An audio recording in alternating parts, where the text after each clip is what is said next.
The Red-Headed League. I had called upon my friend Mr. Sherlock Holmes one day in the autumn of last year, and found him in deep conversation with a very stout, florid-faced, elderly gentleman with fiery red hair. With an apology for my intrusion, I was about to withdraw when Holmes pulled me abruptly into the room and closed the door behind me. "You could not possibly have come at a better time, my dear Watson," he said cordially. "I was afraid that you were engaged." "So I am. Very much so." "Then I can wait in the next room." "Not at all. This gentleman, Mr. Wilson, has been my partner and helper in many of my most successful cases, and I have no doubt that he will be of the utmost use to me in yours also." The stout gentleman half rose from his chair and gave a bob of greeting, with a quick little questioning glance from his small, fat-encircled eyes. "Try the settee," said Holmes, relapsing into his armchair and putting his finger-tips together, as was his custom when in judicial moods. "I know, my dear Watson, that you share my love of all that is bizarre and outside the conventions and humdrum routine of everyday life. You have shown your relish for it by the enthusiasm which has prompted you to chronicle and, if you will excuse my saying so, somewhat to embellish so many of my own little adventures." "Your cases have indeed been one of the greatest interest to me," I observed. "You will remember that I remarked the other day, just before we went into the very simple problem presented by Miss Mary Sutherland, that for strange effects and extraordinary combinations we must go to life itself, which is always far more daring than any effort of the imagination." "A proposition which I took the liberty of doubting." "You did, Doctor. But none the less you must come round to my view, for otherwise I shall keep on piling fact upon fact on you, until your reason breaks down under them and acknowledges me to be right. Now, Mr. Jabez Wilson here has been good enough to call upon me this morning, and to begin a narrative which promises to be one of the most singular which I have listened to for some time. You have heard me remark that the strangest and most unique things are very often connected, not with the larger, but with the smaller crimes, and occasionally, indeed, where there is room for doubt whether any positive crime has been committed. As far as I have heard, it is impossible for me to say whether the present case is an instance of crime or not, but the course of events is certainly among the most singular that I have ever listened to. Perhaps, Mr. Wilson, you would have the great kindness to recommence your narrative. I ask you not merely because my friend Dr. Watson has not heard the opening part, but also because the peculiar nature of the story makes me anxious to have every possible detail from your lips. As a rule, when I have heard some slight indication of the course of events, I am able to guide myself by the thousands of other similar cases which occur to my memory. In the present instance, I am forced to admit that the facts are, to the best of my belief, unique." The portly client puffed out his chest with an appearance of some little pride, and pulled a dirty and wrinkled newspaper from the inside pocket of his greatcoat. As he glanced down the advertisement column, with his head thrust forward and the paper flattened out upon his knee, I took a good look at the man, and endeavoured, after the fashion of my companion, to read the indications which might be presented by his dress or appearance. I did not gain very much, however, by my inspection. Our visitor bore every mark of being an average, commonplace British tradesman, obese, pompous, and slow. He wore rather baggy grey shepherd's check trousers, a not over-clean black frock-coat, unbuttoned in the front, and a drab waistcoat with a heavy brassy Albert chain, and a square pierced bit of metal dangling down as an ornament. A frayed top hat and a faded brown overcoat with a wrinkled velvet collar lay upon a chair beside him. Altogether, look as I would, there was nothing remarkable about the man save his blazing red head and the expression of extreme chagrin and discontent upon his features. Sherlock Holmes' quick eye took in my occupation, and he shook his head with a smile as he noticed my questioning glances. Beyond the obvious facts that he has at some time done manual labour, that he takes snuff, that he is a Freemason, that he has been in China, and that he has done a considerable amount of writing lately, I can deduce nothing else." Mr. Jabez Wilson started up in his chair with his forefinger upon the paper, but his eyes upon my companion. "How in the name of good fortune did you know all that, Mr. Holmes?" he asked. "How did you know, for example, that I did manual labour? It's as true as gospel, for I began as a ship's carpenter." "Your hands, my dear sir. Your right hand is quite a size larger than your left. You have worked with it, and the muscles are more developed." "Well, the snuff, then, and the Freemasonry." "I won't insult your intelligence by telling you how I read that, especially as, rather against the strict rules of your order, you use an arc and compass breastpin."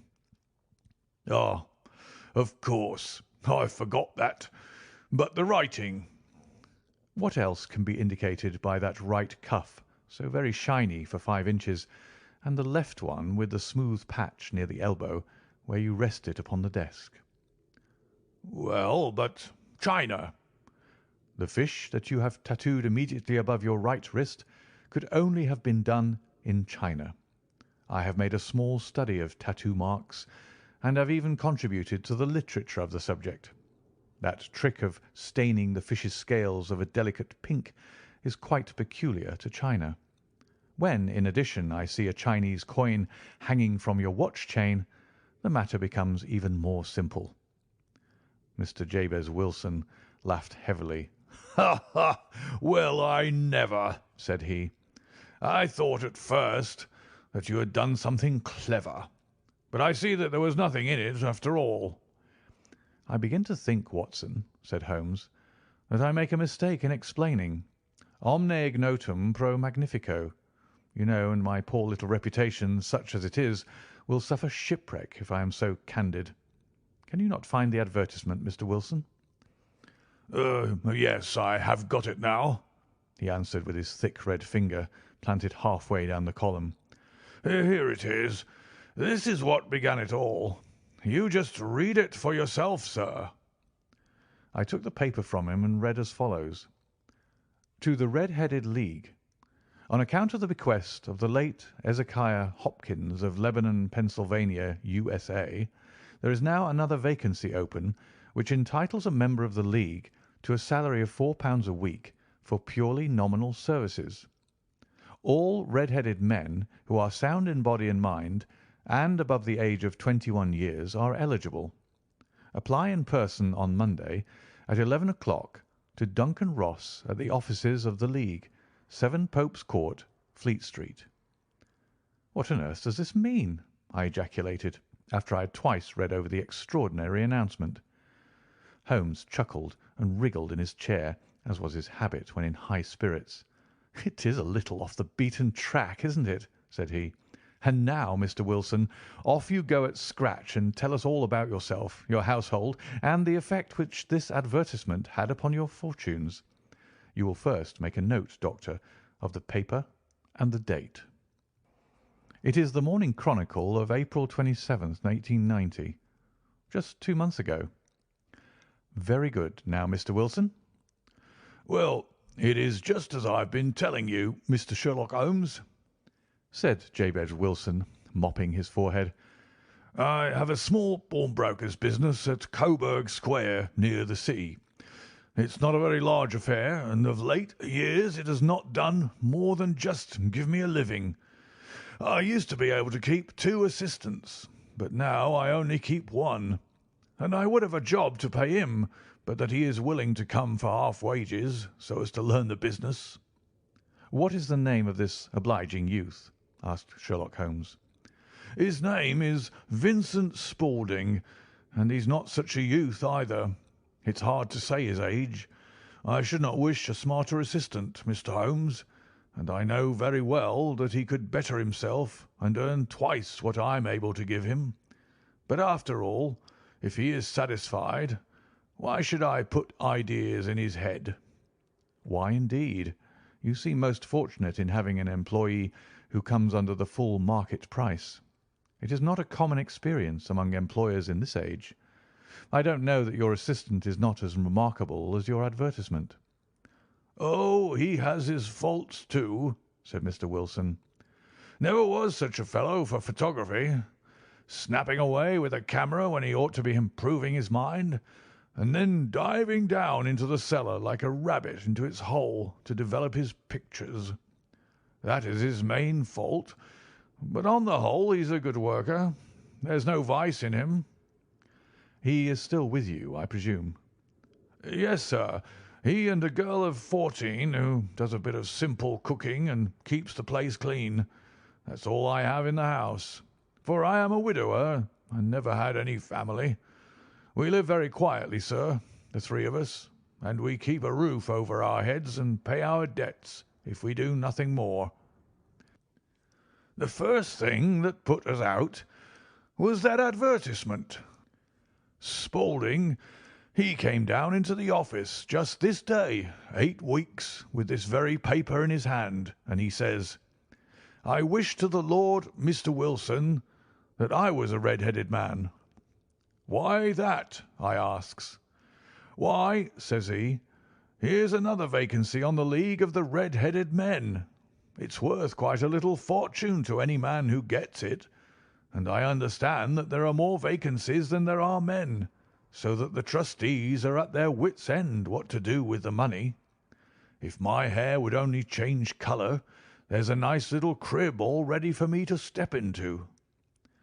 'Why, what is it then?' I asked. 'You see, Mr. Holmes, I'm a very stay-at-home man, and as my business came to me instead of my having to go to it, I was often weeks on end without putting my foot over the door-mat. In that way, I didn't know much of what was going on outside, and I was always glad of a bit of news.' "Have you never heard of the League of the Red-Headed Men?" he asked with his eyes open. "Never. Why, I wonder at that, for you are eligible yourself for one of the vacancies." "And what are they worth?" I asked. "Oh, merely a couple of hundred a year, but the work is slight, and it need not interfere very much with one's other occupations." Well, you can easily think that that made me prick up my ears, for the business has not been over good for some years, and an extra couple of hundred would have been very handy. "Tell me all about it," said I. "Well," said he, showing me the advertisement, "you can see for yourself that the League has a vacancy, and there is the address where you should apply for particulars. As far as I can make out, the League was founded by an American millionaire, Ezekiah Hopkins, who was very peculiar in his ways. He was himself red-headed, and he had a great sympathy for all red-headed men. So when he died it was found that he had left his enormous fortune in the hands of trustees, with instructions to apply the interest to the providing of easy berths to men whose hair is of that colour. From all I hear it is splendid pay and very little to do." "But," said I, "there'd be millions of red-headed men who could apply." "Not so many as you might think," he answered. "You see, it is really confined to Londoners and to grown men. This American had started from London when he was young, and he wanted to do the old town a good turn. Then again, I have heard it is no use your applying if your hair is light red or dark red or anything but real, bright, blazing, fiery red. Now, if you cared to apply, Mr. Wilson, you would just walk in, but perhaps it would hardly be worth your while to put yourself out of the way for the sake of a few £100. Now, it is a fact, gentlemen, as you may see for yourselves, that my hair is of a very full and rich tint, so that it seemed to me that if there was to be any competition in the matter, I stood as good a chance as any man that I had ever met. Vincent Spaulding seemed to know so much about it that I thought he might prove useful. So I just ordered him to put up the shutters for the day and to come right away with me. He was very willing to have a holiday, so we shut the business up and started off for the address that was given us in the advertisement. I never hope to see such a sight as that again, Mr. Holmes. From north, south, east, and west, Every man who had a shade of red in his hair had tramped into the city to answer the advertisement. Fleet Street was choked with red-headed folk, and Pope's Court looked like a coster's orange barrow. I should not have thought there were so many in the whole country as were brought together by that single advertisement. Every shade of colour they were: straw, lemon, orange, brick, Irish setter, liver, clay. But, as Spaulding said, there were not many who had the real vivid flame-coloured tint. When I saw how many were waiting, I would have given it up in despair, but Spaulding would not hear of it. How he did it I could not imagine, but he pushed and pulled and butted until he got me through the crowd and right up to the steps which led to the office. There was a double stream upon the stair, some going up in hope and some coming back dejected. But we wedged in as well as we could, and soon found ourselves in the office. "Your experience has been a most entertaining one," remarked Holmes as his client paused and refreshed his memory with a huge pinch of snuff. "Pray continue your very interesting statement." There was nothing in the office but a couple of wooden chairs and a deal table, behind which sat a small man with a head that was even redder than mine. He said a few words to each candidate as he came up, and then he always managed to find some fault in them which would disqualify them. Getting a vacancy did not seem to be such a very easy matter after all. However, when our turn came, the little man was much more favourable to me than to any of the others, and he closed the door as we entered, so that he might have a private word with us. "This is Mr. Jabez Wilson," said my assistant. "and he is willing to fill in a vacancy in the League." "And he is admirably suited for it," the other answered. "He has every requirement. I cannot recall when I have seen anything so fine." He took a step backward, cocked his head on one side, and gazed at my hair until I felt quite bashful. Then suddenly he plunged forward, wrung my hand, and congratulated me warmly on my success. "It would be injustice to hesitate," said he. "You will, however, I am sure, excuse me for taking an obvious precaution." With that he seized my hair in both his hands and tugged until I yelled with the pain. "There is water in your eyes," said he as he released me. "I perceive that all is as it should be, but we have to be careful, for we have twice been deceived by wigs and once by paint. I could tell you tales of cobbler's wax which would disgust you with human nature." He stepped over to the window and shouted through it at the top of his voice that the vacancy was filled. A groan of disappointment came up from below, and the folk all trooped away in different directions until there was not a red head to be seen, except my own and that of the manager. "My name," said he, "is Mr. Duncan Ross, and I am myself one of the pensioners upon the fund left by our noble benefactor. Are you a married man, Mr. Wilson? Have you a family?" I answered that I had not. His face fell immediately. "Dear me," he said gravely, "that is very serious indeed. I am sorry to hear you say that. The fund was, of course, for the propagation and spread of the red heads as well as for their maintenance. It is exceedingly unfortunate that you should be a bachelor." My face lengthened at this, Mr. Holmes, for I thought that I was not to have the vacancy after all. But after thinking it over for a few minutes, he said that it would be all right. "In the case of another," said he, "the objection might be fatal, but we must stretch a point in favour of a man with such a head of hair as yours. When shall you be able to enter upon your new duties?" "Well, it is a little awkward, for I have a business already," said I. "Oh, never mind about that, Mr. Wilson," said Vincent Spaulding. "I shall be able to look after that for you."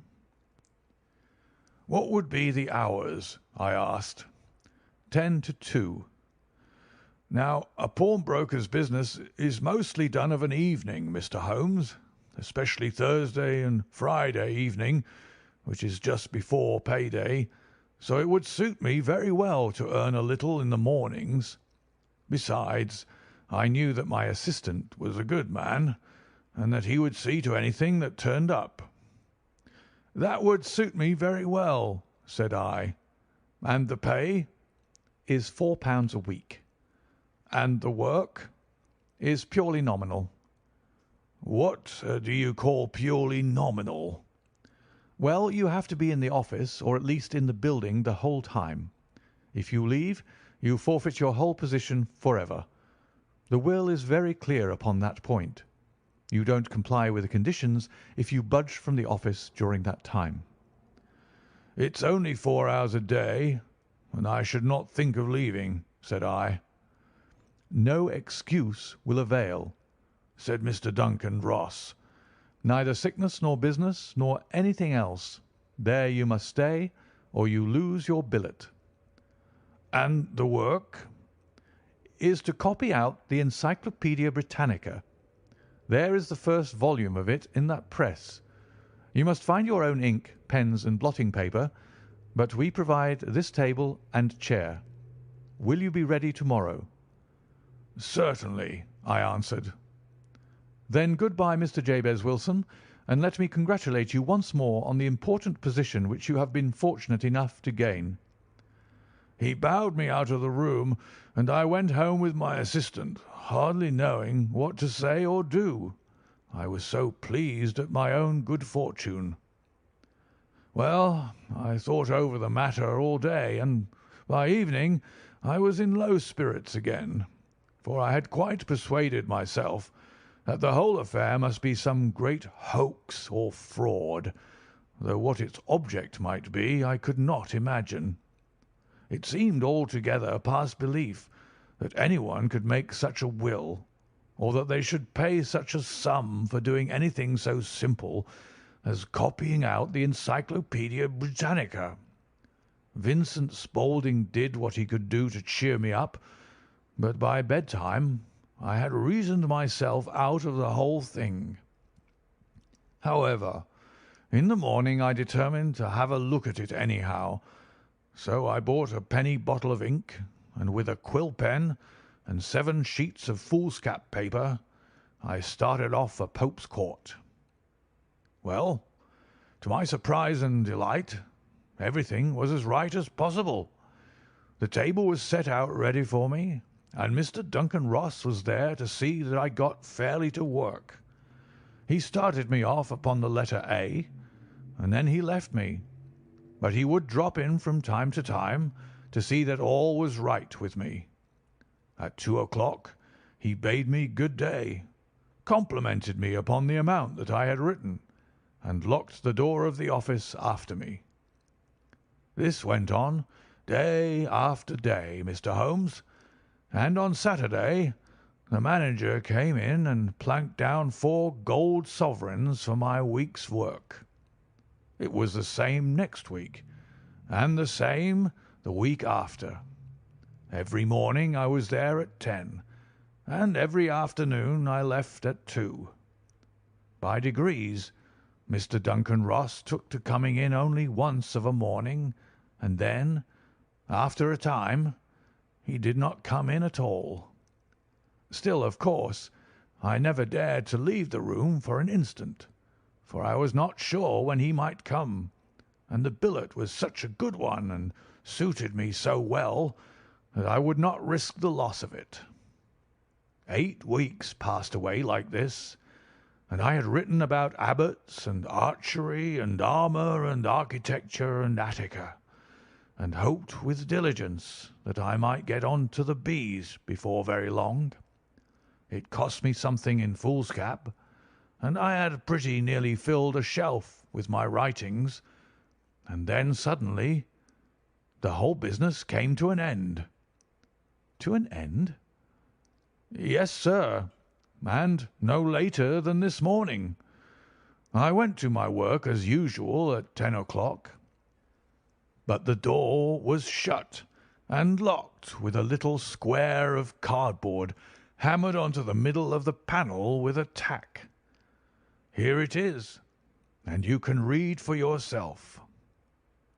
He held up a piece of white cardboard about the size of a sheet of notepaper.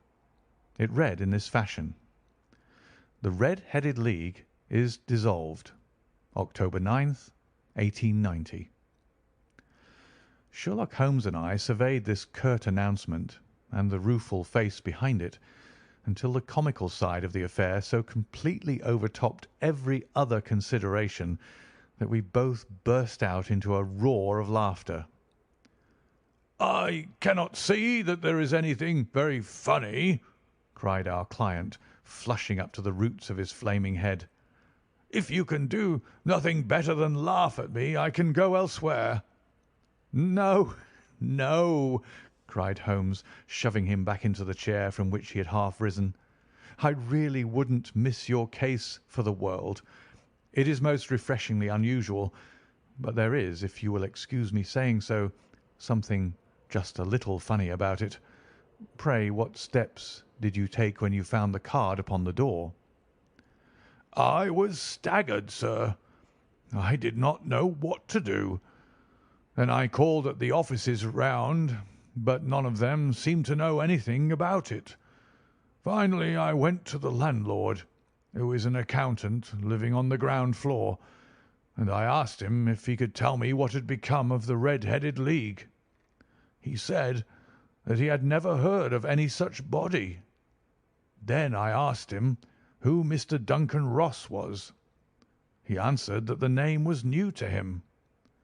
'Well,' said I, 'the gentleman at number 4. "What, the red-headed man?" "Yes." "Oh," said he. "his name was William Morris. He was a solicitor and was using my room as a temporary convenience until his new premises were ready. He moved out yesterday." "Where could I find him?" "Oh, at his new offices. He did tell me the address. Yes, 17 King Edward Street, near St. Paul's." I started off, Mr. Holmes, but when I got to that address, it was a manufactory of artificial kneecaps, and no one in it had ever heard of either Mr. William Morris or Mr. Duncan Ross. "And what did you do then?" asked Holmes. I went home to Saxe Coburg Square, and I took the advice of my assistant, but he could not help me in any way.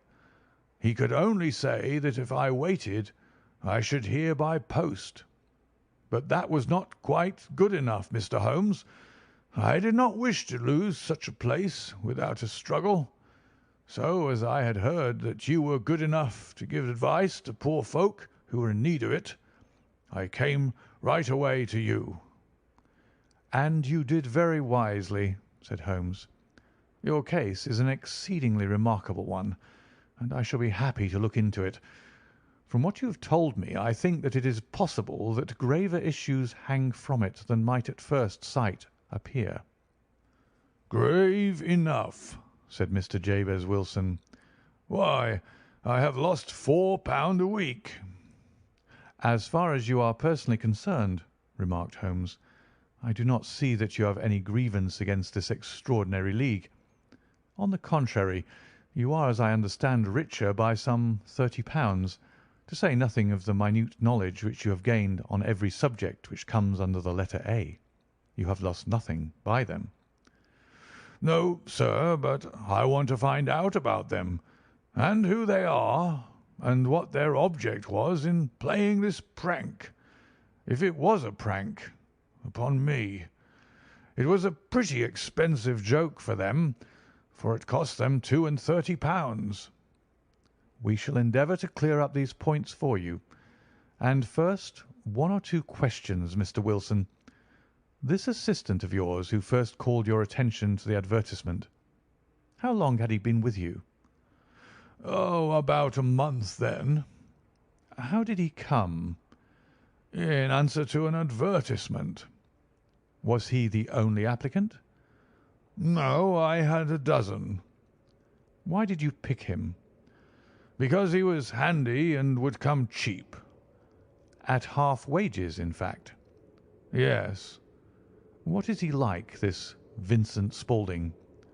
"Small, stout built, very quick in his ways, no hair on his face, though he's not short of 30, has a white splash of acid upon his forehead." Holmes sat up in his chair in considerable excitement. "I thought as much," said he. "Have you ever observed that his ears are pierced for earrings?" "Yes, sir. He told me that a gipsy had done it for him when he was a lad." "Hmm," said Holmes, sinking back in deep thought. "He is still with you?" "Oh, yes, sir. I have only just left him." "And has your business been attended to in your absence?" "Nothing to complain of, sir. There's never very much to do of a morning." "That will do, Mr. Wilson. I shall be happy to give you an opinion upon the subject in the course of a day or two. To-day is Saturday, and I hope that by Monday we may come to a conclusion." "Well, Watson," said Holmes when our visitor had left us, "what do you make of it all?" "I make nothing of it," I answered frankly. "It is a most mysterious business." "As a rule," said Holmes, "the more bizarre a thing is, the less mysterious it proves to be. It is your commonplace, featureless crimes which are really puzzling, just as a commonplace face is the most difficult to identify. But I must be prompt over this matter." "What are you going to do, then?" I asked. "To smoke," he answered. "It is quite a three-pipe problem, and I beg that you won't speak to me for 50 minutes." He curled himself up in his chair with his thin knees drawn up to his hawk-like nose, and there he sat with his eyes closed and his black clay pipe thrusting out like the bill of some strange bird. I had come to the conclusion that he had dropped asleep, and indeed was nodding myself, when he suddenly sprang out of his chair with the gesture of a man who has made up his mind and put his pipe down upon the mantelpiece. "Sarasate plays at the St. James's Hall this afternoon," he remarked. "What do you think, Watson? Could your patient spare you for a few hours?" "I have nothing to do to-day. My practice is never very absorbing." "Then put on your hat and come. I am going through the city first, and we can have some lunch on the way. I observe that there is a good deal of German music on the programme, which is rather more to my taste than Italian or French. It is introspective, and I want to introspect. Come along." We travelled by the Underground as far as Aldersgate, and a short walk took us to the Saxe Coburg Square, the scene of the singular story which we had listened to in the morning. It was a poky, little, shabby, genteel place where 4 lines of dingy, 2-storied brick houses looked out into a small, railed-in enclosure, where a lawn of weedy grass and a few clumps of faded laurel bushes made a hard fight against a smoke-laden and uncongenial atmosphere. 3 gilt balls and a brown board with Jabez Wilson in white letters upon a corner house announced the place where our red-headed client carried on his business. Sherlock Holmes stopped in front of it with his head on one side and looked it all over with his eyes shining brightly between puckered lids. Then he walked slowly up the street and then down again to the corner, still looking keenly at the houses. Finally he returned to the pawnbroker's, and having thumped vigorously upon the pavement with his stick 2 or 3 times, he went up to the door and knocked.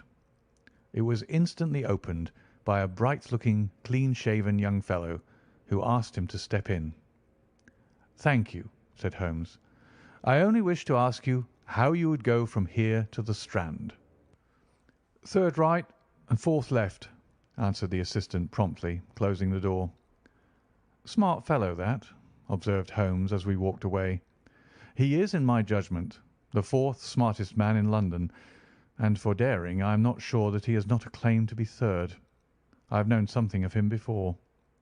"Evidently," said I. "Mr. Wilson's assistant counts for a good deal in the mystery of the Red-Headed League. I am sure that you inquired your way merely in order that you might see him." "Not him." "What then?" "The knees of his trousers." "And what did you see?" "What I expected to see." "Why did you beat the pavement?" "My dear doctor, this is a time for observation, not for talk. We are spies in an enemy's country. We know something of Saxe Coburg Square. Let us now explore the parts which lie behind it." The road in which we found ourselves as we turned round the corner from the retired Saxe Coburg Square presented as great a contrast to it as the front of a picture does to the back. It was one of the main arteries which conveyed the traffic of the city to the north and west. The roadway was blocked with the immense stream of commerce flowing in a double tide inward and outward, while the footpaths were black with the hurrying swarm of pedestrians. It was difficult to realize, as we looked at the line of fine shops and stately business premises, that they really abutted on the other side upon the faded and stagnant square which we had just quitted. "Let me see," said Holmes, standing at the corner and glancing along the line. "I should like just to remember the order of the houses here. It is a hobby of mine to have an exact knowledge of London. There is Mortimer's, the tobacconist, the little newspaper shop, the Coburg branch of the City and Suburban Bank, the Vegetarian Restaurant, and Macfarlane's carriage building depot. That carries us right on to the other block. And now, Doctor, we've done our work, so it's time we had some play. A sandwich and a cup of coffee, and then off to Violin Land, where all is sweetness and delicacy and harmony, and there are no red-headed clients to vex us with their conundrums." My friend was an enthusiastic musician, being himself not only a very capable performer, but a composer of no ordinary merit.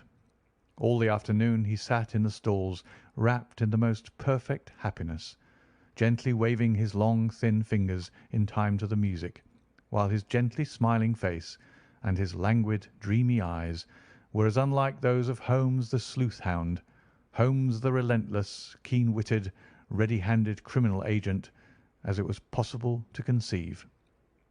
In his singular character, the dual nature alternately asserted itself, and his extreme exactness and astuteness represented, as I have often thought, the reaction against the poetic and contemplative mood which occasionally predominated in him.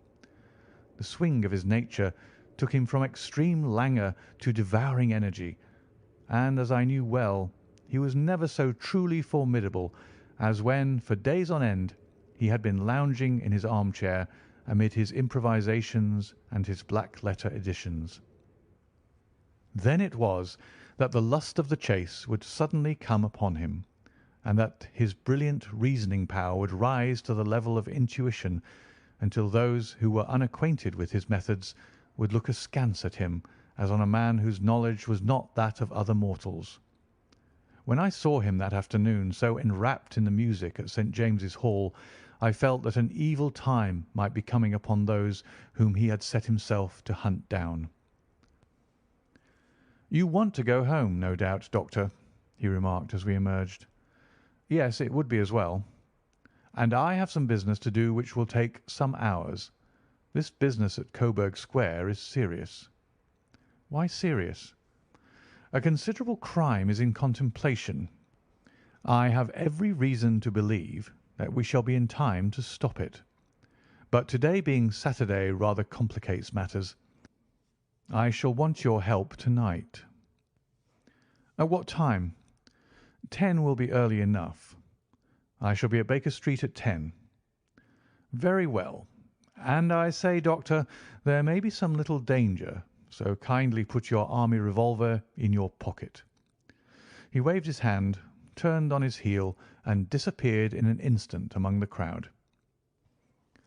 I trust that I am not more dense than my neighbours, but I was always oppressed with a sense of my own stupidity in my dealings with Sherlock Holmes.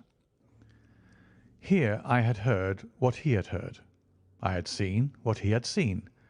And yet from his words it was evident that he saw clearly not only what had happened, but what was about to happen, while to me the whole business was still confused and grotesque. As I drove home to my house in Kensington, I thought over it all, from the extraordinary story of the red-headed copier of the Encyclopaedia down to the visit to Saxe Coburg Square, and the ominous words with which he had parted from me. What was this nocturnal expedition, and why should I go armed? Where were we going, and what were we to do? I had the hint from Holmes that this smooth-faced pawnbroker's assistant was a formidable man, a man who might play a deep game. I tried to puzzle it out, but gave it up in despair and set the matter aside until night should bring an explanation. It was 9:15 when I started from home and made my way across the park and so through Oxford Street to Baker Street. 2 hansoms were standing at the door, and as I entered the passage I heard the sound of voices from above. On entering his room, I found Holmes in animated conversation with 2 men, one of whom I recognised as Peter Jones, the official police agent, while the other was a long, thin, sad-faced man with a very shiny hat and oppressively respectable frock-coat. "Ha! Our party is complete," said Holmes, buttoning up his pea-jacket and taking his heavy hunting crop from the rack. "Watson, I think you know Mr. Jones of Scotland Yard. Let me introduce you to Mr. Merryweather, who is to be our companion in tonight's adventure." "We are hunting in couples again, Doctor, you see," said Jones in his consequential way. "Our friend here is a wonderful man for starting a chase. All he wants is an old dog to help him to do the running down."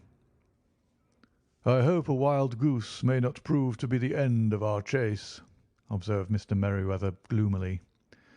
"You may place considerable confidence in Mr. Holmes, sir," said the police agent loftily.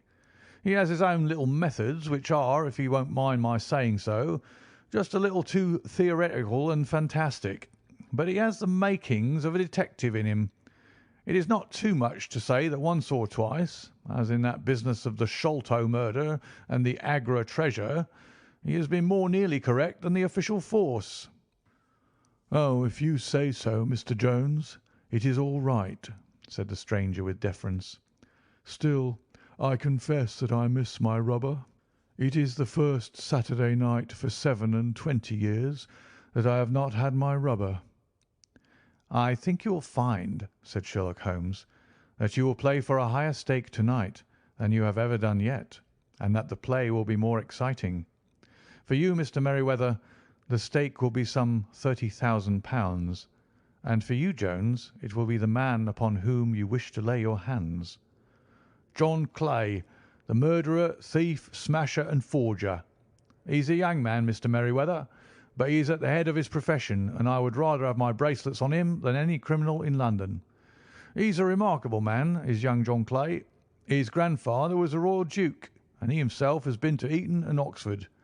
His brain is as cunning as his fingers, and though we might meet signs of him at every turn, we never know where to find the man himself. He'll crack a crib in Scotland one week, and be raising money to build an orphanage in Cornwall the next. I've been on his track for years, and have never set eyes on him yet." "I hope that I might have the pleasure of introducing you tonight." "I've had 1 or 2 little turns also with Mr. John Clay, and I agree with you that he is at the head of his profession. It is past 10, however, and quite time that we started. If you two will take the first hansom, Watson and I will follow in the second." Sherlock Holmes was not very communicative during the long drive, and lay back in the cab humming the tunes which he had heard in the afternoon. We rattled through an endless labyrinth of gaslit streets until we emerged into Farrington Street. "We are close there now," my friend remarked. "This fellow Merryweather is a bank director, and personally interested in the matter. I thought it as well to have Jones with us also. He's not a bad fellow, though an absolute imbecile in his profession. He has one positive virtue. He's as brave as a bulldog and as tenacious as a lobster if he gets his claws upon anyone. Here we are, and they are waiting for us." We had reached the same crowded thoroughfare in which we had found ourselves in the morning. Our cabs were dismissed, and following the guidance of Mr. Merryweather, we passed down a narrow passage and through a side door which he opened for us. Within there was a small corridor which ended in a very massive iron gate. This also was opened, and led down a flight of winding stone steps, which terminated at another formidable gate. Mr. Merryweather stopped to light a lantern, and then conducted us down a dark, earth-smelling passage, and so, after opening a third door into a huge vault or cellar, which was piled all round with crates and massive boxes. "You are not very vulnerable from above," Holmes remarked, as he held up the lantern and gazed about him. "Nor from below," said Mr. Merryweather, striking his stick upon the flags which lined the floor. "Why, dear me, it sounds quite hollow," he remarked, looking up in surprise. "I must really ask you to be a little more quiet," said Holmes severely. "You have already imperilled the whole success of our expedition. Might I beg that you would have the goodness to sit down upon one of these boxes, and not to interfere?"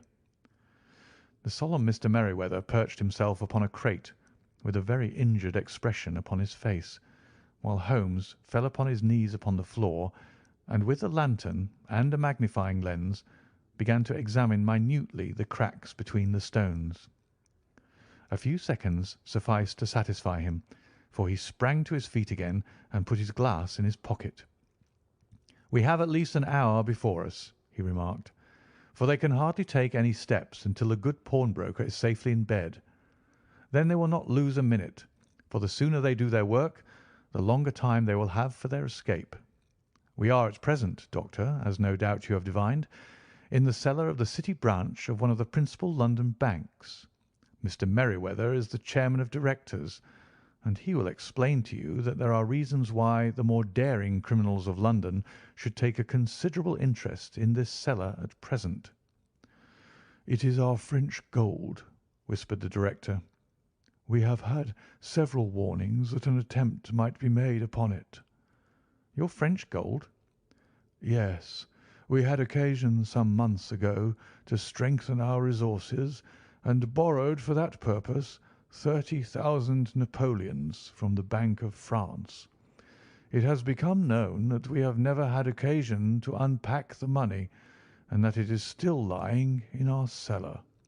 The crate upon which I sit contains 2,000 napoleons packed between layers of lead foil. Our reserve of bullion is much larger at present than is usually kept in a single branch office, and the directors have had misgivings upon the subject." "Which were very well justified," observed Holmes. "And now it is time that we arranged our little plans. I expect that within an hour matters will come to a head. In the meantime, Mr. Merryweather, we must put that screen over that dark lantern." "And sit in the dark?" "I am afraid so. I had brought a pack of cards in my pocket, and I thought that as we were a partie carrée, you might have your rubber after all. But I see that the enemy's preparations have gone so far that we cannot risk the presence of a light. And first of all, we must choose our positions. These are daring men, and though we shall take them at a disadvantage, they may do us some harm unless we are careful. I shall stand behind this crate, and do you conceal yourselves behind those. Then, when I flash a light upon them, close in swiftly. If they fire, Watson, have no compunction about shooting them down." I placed my revolver, cocked, upon the top of the wooden case behind which I crouched. Holmes shot the slide across the front of his lantern and left us in pitch darkness. Such an absolute darkness as I had never before experienced. The smell of hot metal remained to assure us that the light was still there, ready to flash out at a moment's notice. To me, with my nerves worked up to a pitch of expectancy, there was something depressing and subduing in the sudden gloom and in the cold, dank air of the vault. "They have but one retreat," whispered Holmes. "That is back through the house into Saxe Coburg Square. I hope that you have done what I asked you, Jones." "I have an inspector and 2 officers waiting at the front door." "Then we have stopped all the holes, and now we must be silent and wait."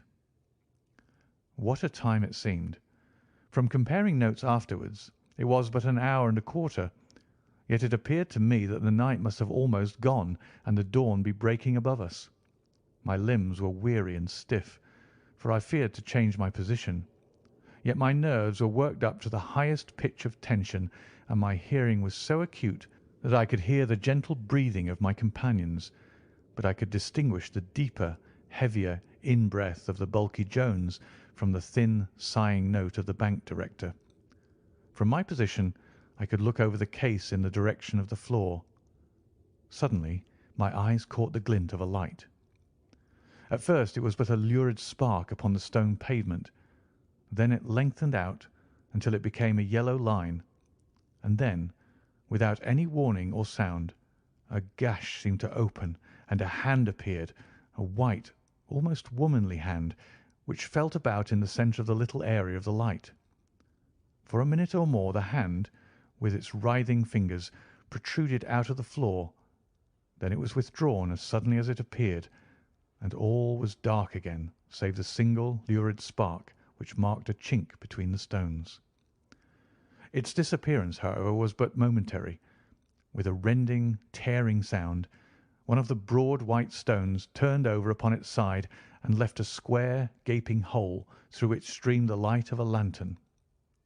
Over the edge there peeped a clean-cut, boyish face, which looked keenly about it, and then, with a hand on either side of the aperture, drew itself shoulder-high and waist-high until one knee rested upon the edge.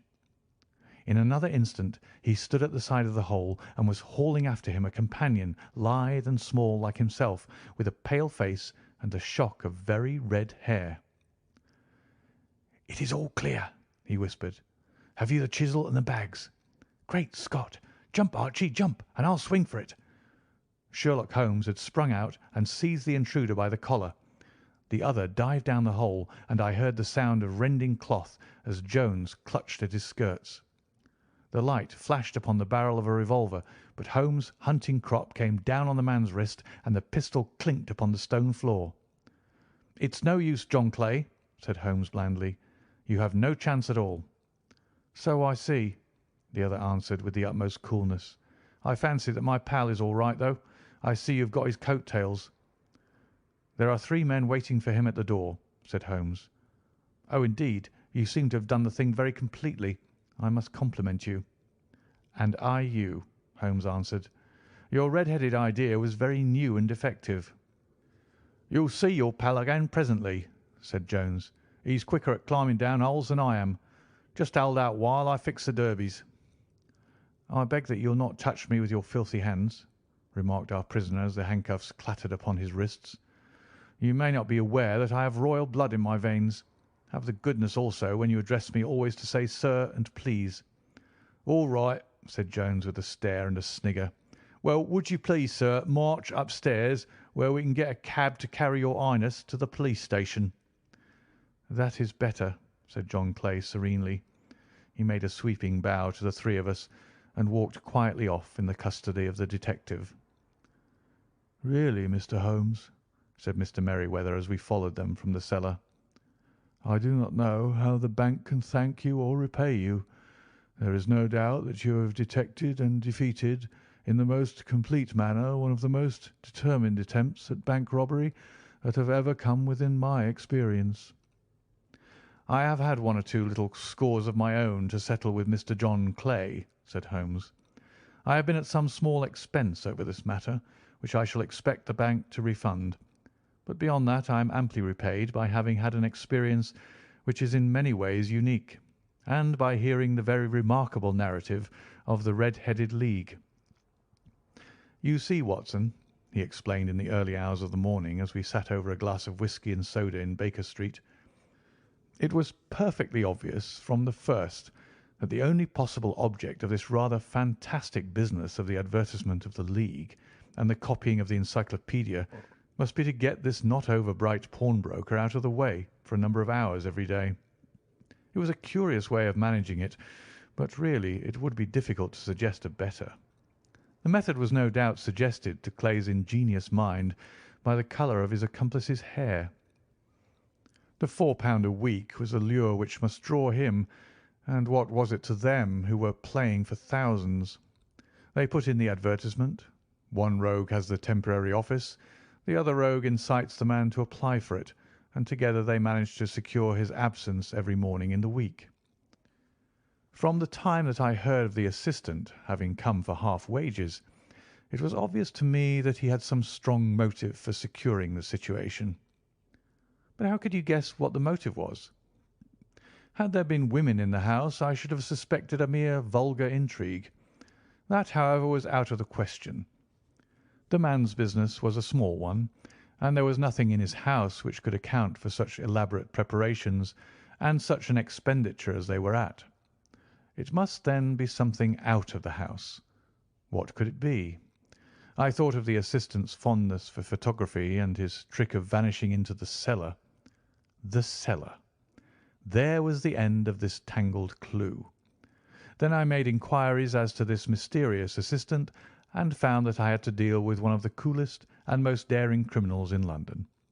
He was doing something in the cellar, something which took many hours a day for months on end. What could it be once more? I could think of nothing save that he was running a tunnel to some other building.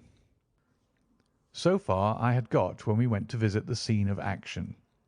I surprised you by beating upon the pavement with my stick. I was ascertaining whether the cellar stretched out in front or behind. It was not in front. Then I rang the bell, and, as I hoped, the assistant answered it. We have had some skirmishes, but we had never set eyes upon each other before. I hardly looked at his face. His knees were what I wished to see. You must yourself have remarked how worn, wrinkled, and stained they were. They spoke of those hours of burrowing. The only remaining point was what they were burrowing for. I walked round the corner, saw the City and Suburban Bank abutted on our friend's premises, and felt that I had solved my problem. When you drove home after the concert, I called upon Scotland Yard and upon the chairman of the bank directors, with the result that you have seen. And how could you tell that they would make their attempt tonight? I asked. Well, when they closed their League offices, that was a sign that they cared no longer about Mr. Jabez Wilson's presence. In other words, that they had completed their tunnel. But it was essential that they should use it soon, as it might be discovered or the bullion might be removed. Saturday would suit them better than any other day, as it would give them 2 days for their escape. For all these reasons, I expected them to come tonight. You reasoned it out beautifully, I exclaimed in unfeigned admiration. It is so long a chain, and yet every link rings true. It saved me from ennui, he answered, yawning.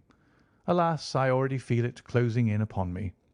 My life is spent in one long effort to escape from the commonplaces of existence. These little problems help me to do so. And you are a benefactor of the race, said I. He shrugged his shoulders. Well, perhaps, after all, it is of some little use, he remarked. L'homme c'est rien, l'œuvre c'est tout, as Gustave Flaubert wrote to George Sand. End of The Red-Headed League.